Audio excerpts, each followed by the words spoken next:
She thought she'd been stood up, that another attempt at love had crumbled before it even began. But when two 6-year-olds marched through that coffee shop door with a mission in their eyes and secrets on their lips, everything changed. They weren't supposed to be there. Their father had no idea.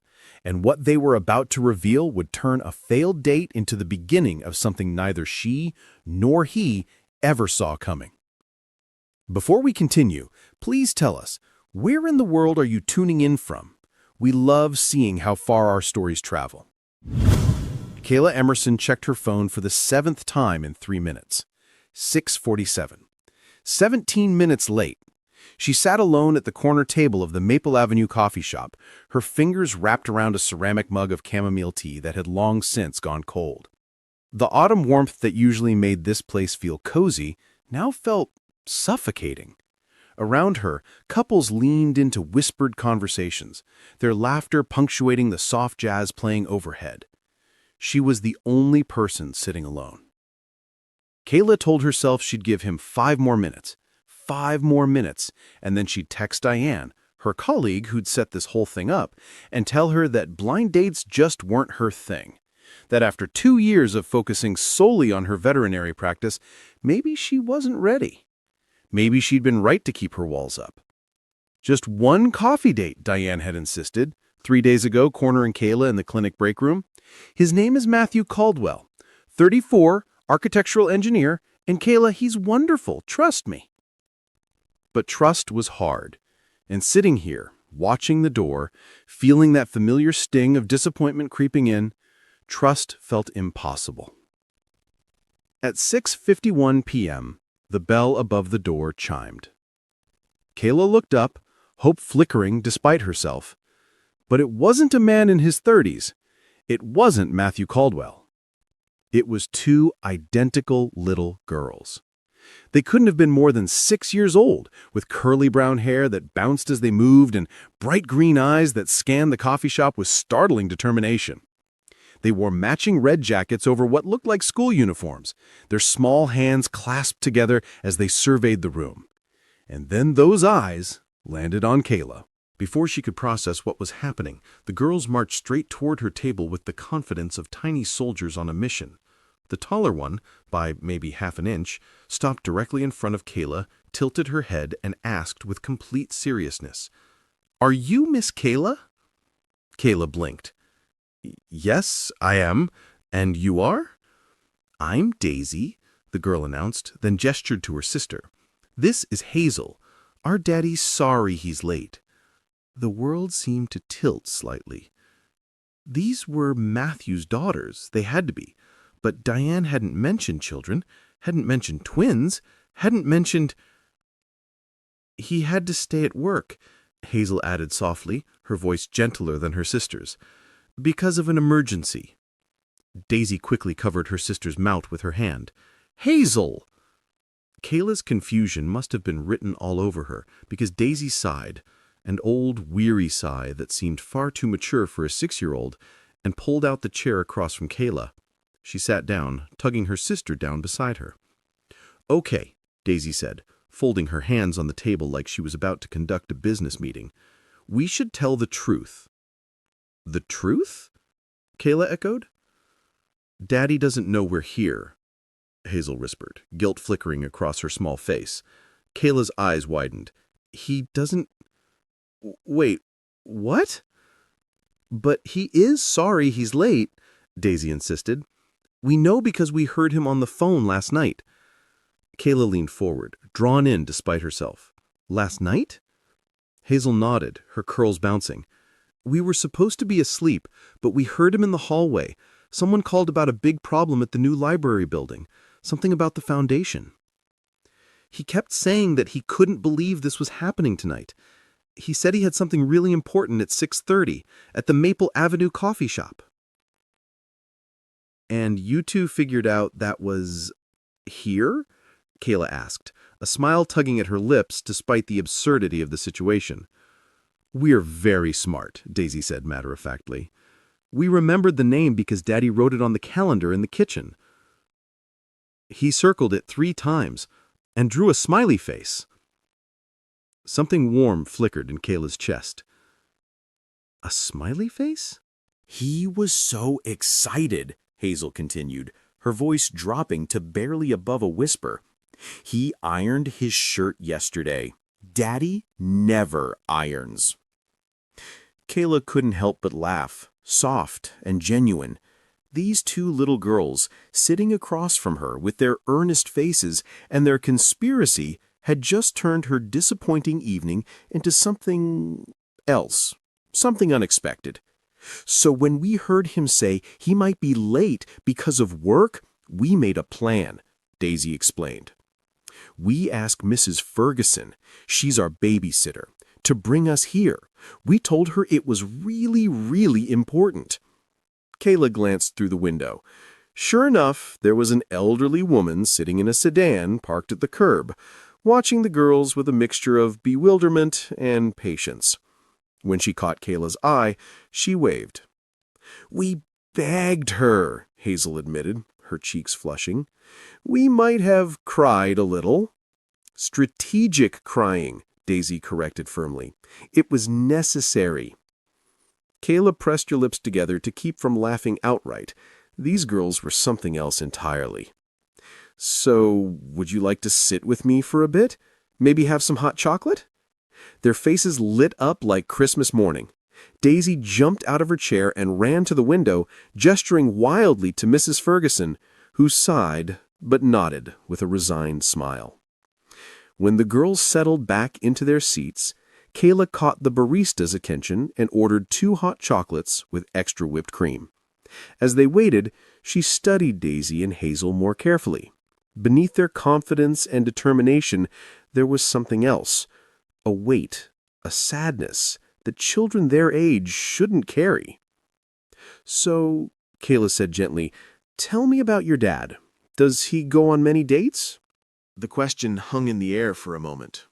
The twins exchanged a glance, some silent communication passing between them, and then Daisy shook her head slowly. Never, she said quietly. You're the first one since Mommy went to heaven. The coffee shop noise, the hiss of the espresso machine, the chatter of other customers, the clinking of cups, all of it seemed to fade into the background. Kayla felt her heart clench, her breath catching slightly. When did that happen? She asked, her voice soft. 2 years ago, Hazel said, her small hands fidgeting with the edge of her jacket. Right after we started pre-K. She got really sick really fast. The doctors said it was something with her brain. An aneurysm. The word appeared in Kayla's mind, clinical and cold, but she didn't say it out loud. Instead, she reached across the table and gently squeezed Hazel's hand. I'm so sorry, Kayla whispered. Daddy took care of us all by himself, Daisy said, and there was fierce pride in her voice now. He learned how to braid hair from YouTube videos. YouTube videos? Kayla asked, charmed. He watched them every night for a week, Hazel said, a small smile breaking through her sadness. He messed up a lot at first. My braids were all lumpy. But he kept trying, Daisy added. Now he's really good. The hot chocolates arrived, topped with mountains of whipped cream that threatened to spill over the edges. The girls carefully lifted their mugs, trying to sip without getting cream on their noses. They failed spectacularly, and soon both had white mustaches that made them look like tiny, serious old men. Kayla laughed, and the sound felt good, genuine and light. He makes the best grilled cheese sandwiches, too, Hazel said, licking whipped cream from her upper lip. With 3 kinds of cheese. And he sings to us every night, Mommy's favorite songs. His voice isn't as pretty as hers was, but we don't tell him that. Kayla felt tears prick at her eyes. She imagined this man she'd never met, this Matthew Caldwell, staying up late watching braiding tutorials, determined to give his daughters some semblance of normalcy. Learning to navigate grief while still showing up for 2 little girls who needed him to be everything. Daddy was really nervous about tonight, Hazel confided conspiratorially. He tried on 4 different shirts. 4? Asked Kayla, charmed. And he practiced what to say in the mirror. We weren't supposed to be watching, but we peeked through his bedroom door. What did he practice saying? Daisy straightened up and deepened her voice in an attempt to sound like her father. "Hi, I'm Matthew. Nice to meet you." She shook her head dramatically. "Hello, Kayla. I'm Matt." Then again, "Kayla, hi, I'm Matthew Caldwell." "He finally just said a bad word," Hazel whispered, her eyes going wide, "and decided to just be himself." Kayla laughed, really laughed, and it felt like something inside her chest was loosening, opening up. "He really wanted to be here," Daisy said, her tone serious again. "Daddy doesn't break promises. That's why we knew the work thing must be really important." "He designs buildings to keep people safe," Hazel explained. "If something's wrong with the foundation, the whole building could fall down. He always says safety is his responsibility. Safety is his responsibility." Kayla was beginning to understand. These two little girls sitting across from her weren't just adorable conspirators. They were protectors. They were watching out for their father the same way he'd been watching out for them. "You two must be very proud of him," Kayla said softly. Both girls nodded in perfect unison. "He's the best daddy," they said together, their voices overlapping. Then Hazel's expression shifted, becoming somber. "But sometimes he's sad," she admitted, her voice dropping to barely above a whisper. "He looks at Mommy's picture when he thinks we're asleep. We see him standing in the hallway just staring at it." Kayla's throat tightened. "That's why we were happy when Aunt Diane said she found someone nice for him to meet," Daisy explained. "We want him to smile more, like he used to." Aunt Diane. The pieces clicked into place.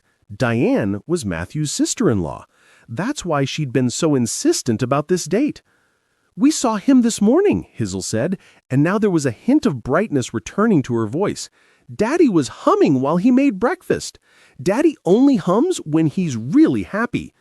Daisy added, "He made a special pancake shaped like butterflies, just because it was a good day," he said. Kayla's phone buzzed against the table. She glanced down at the screen. "Diane, have you heard from Matthew? He's not answering his phone." Kayla looked back up at the twins. "Girls, your dad really doesn't know you're here? For real?" His phone is probably in his truck, Daisy said. He always forgets it when he's looking at blueprints. He's probably almost done, though, Hazel said hopefully. He told someone on the phone he just needed 2 hours to check everything. Kayla checked the time, 7:25 p.m. If Matthew had gotten to the construction site around 5:30, he might indeed be finishing up soon. An idea formed in Kayla's mind, wild and impulsive and maybe a little crazy. But as she looked at these two brave little girls who'd orchestrated this entire intervention, who loved their father so fiercely they couldn't bear to see him lose this chance at happiness, she couldn't help but smile. "I have an idea," Kayla said, leaning forward. "What if we brought dinner to your daddy? If he's been working hard, he's probably hungry." The transformation was instantaneous. Daisy and Hazel's faces lit up like they'd just been told Christmas was coming early. "Really?" they gasped in perfect unison. "Really," Kayla confirmed. "What's his favorite food?" "Chinese food," Daisy exclaimed, bouncing in her seat. "From the Golden Palace on 3rd Street. He loves their orange chicken. But he always orders a sweet and sour pork too, and fried rice. Lots of fried rice. And spring rolls. The crispy ones." Kayla pulled out her phone and quickly searched for the restaurant. "Then let's order all of that, and maybe some extra for the other people working with him." As Kayla placed the order, the girls continued talking, their words tumbling over each other in their excitement. They told her about how their father had learned to sew just to fix their favorite stuffed animals, how he never missed a school play or a parent-teacher conference, even if it meant leaving early, how he built them a tree house last summer, a project that took him 3 months of weekends. "The tree house has a secret password," Hazel whispered, leaning close. "It's Mommy's Angels, because that's what she called us." "Daddy says we have her eyes," Daisy said softly, "and her smile." "She was a music teacher," Hazel explained. "She taught little kids to love singing. That's why Daddy sings to us every night. He's trying to keep her music alive." Kayla had to blink back tears. She'd come to this coffee shop expecting a simple blind date, maybe an awkward hour of small talk, maybe a polite goodbye. Instead, she was sitting with two extraordinary little girls who were teaching her about love, about resilience, about showing up even when life breaks your heart. 20 minutes later, they were in Mrs. Ferguson's sedan, bags of fragrant Chinese food piled on their laps, heading toward the construction site. The elderly babysitter had been filled in on the plan and seemed torn between admiration for the girls' romantic scheming and concern about Matthew's reaction. The construction site loomed ahead, a skeletal structure that would become the new public library, lit by temporary floodlights that cast long, dramatic shadows across the lot. It looked like the setting of a movie, all angles and light and possibility. They found Matthew in a temporary office trailer, rolling up blueprints while talking to two other workers. Even from outside, Kayla could see the exhaustion in his posture, the tension in his shoulders. His sleeves were rolled up to his elbows, his hair was disheveled, and there were what looked like smudges of dirt on his blue button-down shirt. He was clearly wrapping up, putting papers into folders with the focused efficiency of someone who just solved a critical problem. Daisy knocked on the trailer door, 3 quick, confident raps. Matthew looked up. His eyes landed on his daughters first, and his expression cycled through confusion, shock, and dawning horror in the space of about 2 seconds. Then his gaze shifted to Kayla standing behind them, and he froze completely. "Daisy, Hazel, what are you... How did you..." He stopped mid-sentence, his eyes still locked on Kayla. "You're Kayla," he said, and it wasn't a question. "You're here, with my daughters." "Surprise!" Daisy announced, throwing her arms up triumphantly. "We brought dinner!" "We didn't want Miss Kayla to think you forgot about her," Hazel added, her voice earnest and sweet. Matthew's co-workers, 2 men in their 40s wearing hard hats and knowing grins, quickly grabbed some of the takeout bags. "We'll just, take these and go eat outside," one of them said, winking at Matthew. "Good luck, boss!" They disappeared, leaving Matthew alone with Kayla and the twins in the small trailer. For a moment, no one spoke. Matthew just stared, his mouth slightly open, clearly trying to process how his 2 6-year-old daughters had somehow tracked down his blind date and brought her to a construction site. "Mrs. Ferguson brought us," Daisy offered helpfully, sensing her father's next question. "We asked very nicely." "We heard you on the phone last night," Hazel confessed, her voice small, "about the emergency. And we saw how excited you were about tonight," Daisy continued. "You drew a smiley face on the calendar." Matthew's face flushed red. "You saw that?" "We see everything," Daisy said seriously. Matthew ran a hand through his already messy hair, and Kayla watched the gesture, noting how his fingers trembled slightly, how his eyes kept darting between her and his daughters, like he couldn't quite believe any of this was real. "I am so sorry," he said, finally looking directly at Kayla. His voice was rough, genuine. I was just finishing up. I thought I could make it work, get there just a little late, maybe text you. I had no idea they would..." "Rescue your date?" Kayla offered, a smile playing at her lips. "We didn't rescue it," Daisy protested indignantly. "We caught it." "The date was getting away," Hazel explained with utmost seriousness. Despite his obvious embarrassment, Matthew laughed. A real, genuine laugh that transformed his entire face. The exhaustion melted away, replaced by something warmer, lighter. Kayla saw it. The man his daughters described. The one who made butterfly pancakes and learned to braid hair and sang lullabies even when his voice cracked. "My little rescuers," he said softly, pulling both girls into a hug. They wrapped their arms around his waist, and for a moment, the 3 of them were their own complete unit. When Matthew straightened up, he looked at Kayla again, and this time there was vulnerability in his eyes. "I understand if you want to forget this ever happened. Having your blind date crashed by 2 6-year-olds and turned into a construction site dinner with sawdust and emergency foundation repairs wasn't exactly the plan." Kayla looked at Daisy and Hazel, who were watching her with identical anxious expressions, their small hands clasped together tightly. She thought about the past hour, about hot chocolate and whipped cream mustaches, about stories of YouTube braiding tutorials and 3-cheese grilled cheese sandwiches, and a man who circled a date on his calendar with a smiley face because he was allowing himself to hope again. "Actually," Kayla said, meeting Matthew's eyes, "your daughters are extraordinary." "They get that from their mother," Matthew said automatically, then caught himself. His expression faltered. I didn't mean to—" "It's okay," Kayla said gently. "They told me about her. She must have been wonderful." Something shifted in Matthew's face. The defensiveness, the fear of judgment, it softened. "She was," he said simply. "She would have laughed so hard about this, the girls staging a romantic intervention." "Daddy," Hazel tugged on his sleeve, "the orange chicken's getting cold." "And Miss Kayla probably hasn't eaten either," Daisy pointed out pragmatically. Matthew looked down at the bags of food, then back at Kayla. Would you like to have dinner here? It's not the coffee shop, and there's sawdust everywhere, but—" "I'd love to," Kayla interrupted, and she meant it.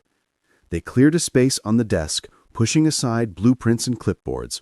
Matthew found some paper plates in a supply cabinet, apologizing for the lack of proper dinnerware.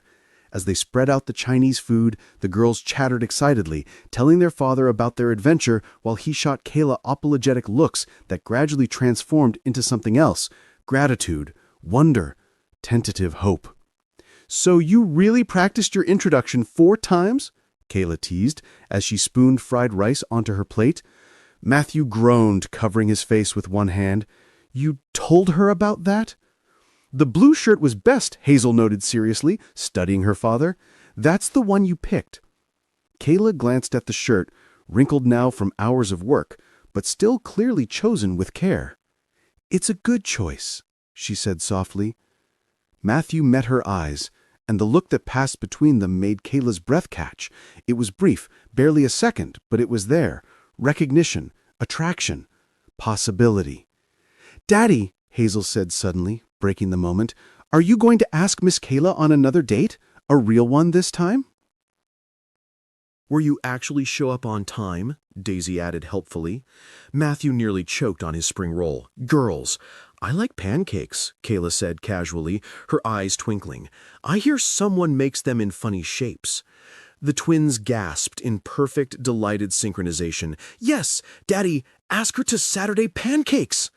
Matthew looked at Kayla, and there was something raw and hopeful in his expression that made her heart skip. "Would you like to come for Saturday morning pancakes?" he asked. "I promise I'll actually be there this time. No foundation emergencies, no disappearing acts." 8 o'clock, Kayla suggested. 8 o'clock, and I'll even wear the blue shirt. "It's a date," Kayla said. Behind Matthew's back, Daisy and Hazel high-fived each other with barely contained glee. "Mission accomplished," Daisy whispered to her sister, but not quite quietly enough. "I heard that, little conspirator," Matthew said, reaching over to ruffle her hair affectionately. Saturday morning arrived with golden autumn sunlight streaming through the kitchen windows of Matthew Caldwell's house. Kayla stood on the front porch at exactly 7:58 a.m., suddenly nervous in a way she hadn't been at the construction site. Before she could knock, the door flew open. "You came! You came! You came!" Daisy and Hazel shrieked in unison, still in their matching pajamas. They grabbed Kayla's hands and pulled her inside with surprising strength for such small humans. "We've been waiting since 7 o'clock, Hazel confessed breathlessly. "Daddy said we couldn't wake you up by calling, but we wanted to." The house smelled like butter and vanilla and coffee, warm and lived in and welcoming. Children's drawings covered the refrigerator. A basket of clean laundry sat on the couch, half folded. School backpacks hung on hooks by the door. And there, in the kitchen, was Matthew. He wore the blue shirt, freshly ironed this time, and jeans, and he had a smudge of flour on his left cheek. When he saw Kayla, he smiled, and it was nothing like the exhausted, stressed man from the construction site. This Matthew was lighter, brighter, more himself. "You made it," he said, and there was relief in his voice. "I made it," Kayla confirmed, "and I'm very curious about these famous butterfly pancakes." "They're the best," Hazel assured her solemnly. "Sometimes Daddy messes up and makes blobs, but we eat those too." The morning unfolded like a dream, easy and natural and right. Matthew flipped pancakes while the girls showed Kayla their art projects from school. They ate at the kitchen table, sticky syrup covering small fingers and laughter filling the spaces between conversation. Kayla watched Matthew with his daughters, the way he wiped Hazel's face without her even asking, how he cut Daisy's pancakes into smaller pieces even though she insisted she could do it herself. The softness in his eyes when he looked at them. After breakfast, Hazel appeared at Kayla's side with a hairbrush and a hopeful expression.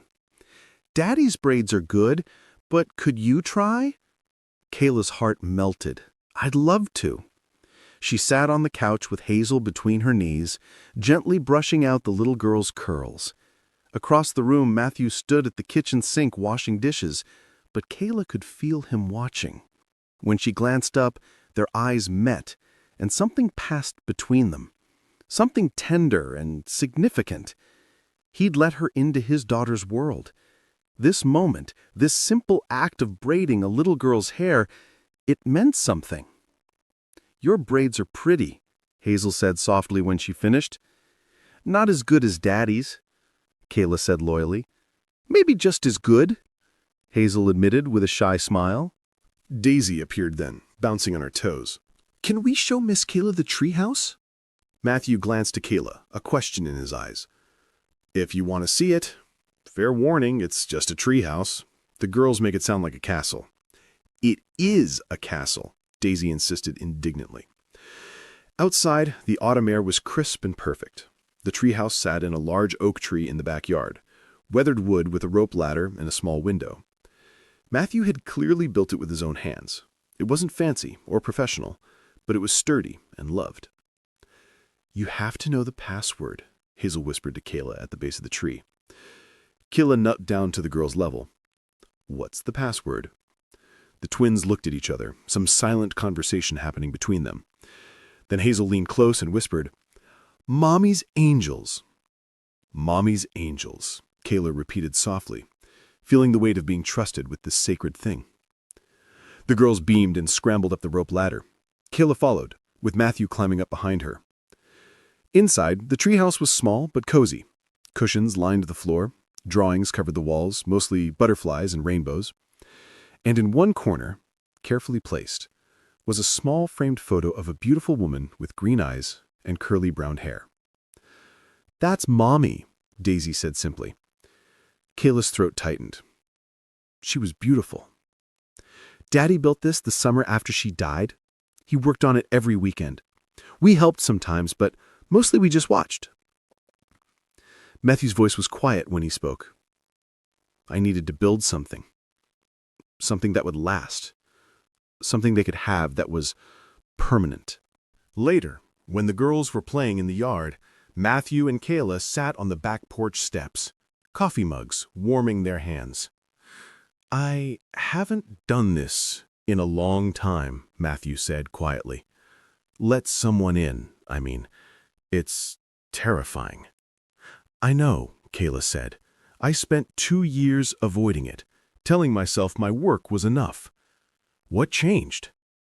"Two very determined 6-year-olds walked into a coffee shop," Kayla said with a soft laugh. "They didn't give me much choice." Matthew smiled, but it faded into something more serious. "Kayla, I need to be honest with you. I come with complications. 2 of them, to be exact. They're my whole world, and anyone who's in my life has to understand that." "I wouldn't want it any other way," Kayla said simply. She turned to face him fully. "Matthew, your daughters didn't scare me off. They're the reason I'm here. They're incredible. And the way you love them," her voice caught, "the way you show up for them every single day, even when it's hard, that's the most attractive thing I've ever seen." Matthew's eyes glistened. "I haven't felt this way in a long time," he admitted, his voice rough. "I didn't think I could again. And it's scary because last time I loved someone this much," he stopped, swallowed hard. "I lost her." Kayla reached over and took his hand. Their fingers intertwined naturally, perfectly. "I'm scared too," she whispered. "But I think being scared means it matters, means it's real." "Yeah," Matthew said softly. "It does." From the yard, Daisy called out, "Daddy, Miss Kayla, come see the butterfly we found." Matthew squeezed Kayla's hand once before standing. "Come on," he said, pulling her up with him. "Apparently there's a butterfly that needs immediate attention." 3 months passed like pages turning in a story, each one filled with moments that built a life together. Kayla sat in the audience at Daisy and Hazel's school play, cheering louder than anyone else when they appeared on stage as singing flowers. Matthew's hand found hers in the dark auditorium, and he whispered, "Thank you for being here." She started bringing coffee to his construction sites, learning the difference between blueprints and elevation drawings, meeting his coworkers who teased him mercilessly about the cute vet from the blind date. They went to a pumpkin patch in October, all 4 of them. The girls insisted on picking pumpkins that matched, and somehow they convinced Kayla and Matthew to carry 2 enormous ones that were, "The same shape, Daddy, can't you see?" Halloween arrived. Kayla helped with costumes, butterfly wings made of wire hangers and tissue paper. The girls fluttered around the house, and Matthew looked at Kayla with such warmth that her breath caught. "Their mother would have loved this," he said quietly, while the girls were gathering their trick-or-treat bags. "She would have loved you." On a quiet Tuesday evening in November, after tucking the girls into bed, Matthew and Kayla sat on the couch watching a movie neither of them was really paying attention to. Daisy and Hazel had fallen asleep between them, their small bodies warm and heavy with sleep. Matthew reached over the sleeping girls, his hand finding Kayla's. Their fingers linked, and something settled in Kayla's chest, a feeling of rightness, of home, of belonging. Their first kiss happened on a snowy December evening. The girls were asleep upstairs, and Kayla was getting ready to leave. Matthew walked her to the door, and they stood there in the entryway, the porch light casting soft shadows. "I don't want you to go," he said quietly. "I don't want to go either," Kayla admitted.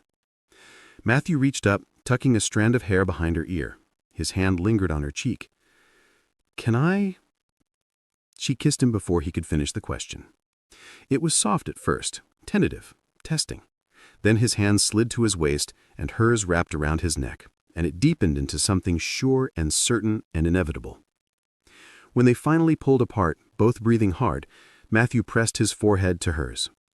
"I'm falling in love with you," he whispered. "I'm already there," Kayla whispered back. Upstairs, neither of them knew that 2 little girls were peeking through the banister, watching with wide smiles and clasped hands. "Daddy's happy again," Hazel whispered to her sister. "We did good," Daisy confirmed with satisfaction. 6 months after 2 little girls walked into a coffee shop on a mission, Matthew Coldwell stood at the door of that same coffee shop with a small velvet box in his pocket and his heart pounding so hard he thought it might break through his ribs. The girls were with Mrs. Ferguson, allegedly having dinner and movie night, but really waiting by their phones for the text that would tell them to come. Matthew had told them his plan 3 days ago. Daisy had cried. Hazel had hugged him so tight he couldn't breathe. Both had insisted on helping him pick the ring, dragging him to 3 different jewelry stores until they found the one that sparkled like Mommy's eyes. Now he sat at the corner table, the exact table where Kayla had sat alone 6 months ago, and waited. When Kayla walked through the door, she looked confused. "Matthew, I thought we were meeting at the restaurant on 5th. "Come sit," he said, gesturing to the chair across from him. She sat, her brow furrowed. "Is everything okay?" "Everything's perfect," Matthew said. His hands were shaking. "I wanted to bring you here, to where it all started." Kayla's expression softened, understanding dawning. 6 months ago," Matthew continued, "I was supposed to meet you right here at 6:30. I was 17 minutes late. I thought I'd ruined everything before it even began." "Matthew." But 2 little girls had other plans. They walked through that door with determination in their eyes and whipped cream on their noses. And they changed my life. Kayla's eyes were already glistening. "They brought me back to life," Matthew said, his voice cracking. "But you, Kayla, you gave me permission to live again, to hope again, to believe that loving someone new didn't mean betraying the love I lost." He pulled out the velvet box, and Kayla's hand flew to her mouth. "You walked into our lives when we needed you most," Matthew said, opening the box to reveal a simple, elegant ring. "You loved my daughters like they were yours. You brought light back into our house. You made butterfly pancakes taste better. You—" He stopped, overwhelmed. "You're my second chance." and I don't want to waste another second of it. Kayla Emerson, will you marry me?" For a moment, Kayla couldn't speak. Tears streamed down her face as she nodded frantically. "Yes, yes, yes, 1,000 times yes." Matthew slid the ring onto her finger with trembling hands. It fit perfectly, just like everything else about them. And then the bell above the door chimed. "We knew it!" Daisy and Hazel burst through the entrance like tiny tornadoes, Mrs. Ferguson trailing behind them with a resigned but happy smile. The girls crashed into Kayla and Matthew, a tangle of arms and tears and laughter. "We knew you'd say yes," Daisy squealed. "We picked the ring," Hazel announced proudly. "Do you like it?" Kayla laughed through her tears, pulling both girls into her arms. "I love it. I love you both so much." "We love you too," they said in unison. Matthew wrapped his arms around all three of them, and in that moment, in the same coffee shop where this had all begun, they became what they were always meant to be: a family. 1 year later, on a perfect autumn Saturday, Kayla stood in a simple white dress in front of 30 people who loved them. The ceremony was small, intimate, held in the same backyard where the treehouse stood. Daisy and Hazel walked down the aisle first, wearing butterfly dresses that shimmered in the sunlight. They carried a single white rose between them, which they carefully placed on an empty chair in the front row. A chair for the mother who couldn't be there, but whose love had shaped the daughters, who would now call Kayla family. When it was time for vows, Kayla's voice was steady, despite the tears on her cheeks. "I came to a coffee shop looking for a date. I found 2 little matchmakers instead. They rescued me as much as you rescued me. They taught me that love doesn't always arrive on time. Sometimes it's 17 minutes late, carried in by 2 brave girls who refused to let their daddy's happiness slip away." She turned to Daisy and Hazel, who stood beside her in their butterfly dresses. "Thank you for choosing me," she whispered. "Thank you for letting me love you." Matthew's vows were simple. "You gave me permission to love again," he said, his voice thick with emotion. "You taught me that honoring the past doesn't mean sacrificing the future. I love you, Kayla, forever." When they kissed, Daisy and Hazel cheered louder than anyone. At the reception, as the sun set golden over the yard, Kayla found herself standing alone for a moment near the treehouse. She looked up at the structure Matthew had built from grief and determination, and she whispered to the wind, "Thank you for raising such beautiful souls, for teaching them to be brave, for loving them so well that they knew how to recognize love when they saw it. I'll take care of them, I promise." She felt Matthew's arms wrap around her from behind. "She would have loved you," he murmured into her hair. "I hope so," Kayla said. "I know so." They stood there together, watching Daisy and Hazel play with the other children at the reception, their butterfly wings catching the last light of day. Sometimes love doesn't arrive on time. Sometimes it's 17 minutes late, carried by 2 little girls who refuse to let it slip away. Sometimes the best things in life come wrapped in chaos and whipped cream and construction site dinner. Sometimes you walk into a coffee shop looking for coffee and walk out with a family. That's the thing about second chances. They don't always arrive the way you expect. But when they do, when you're brave enough to say yes to the messy, unexpected, beautiful possibility of it all, that's when the real story begins.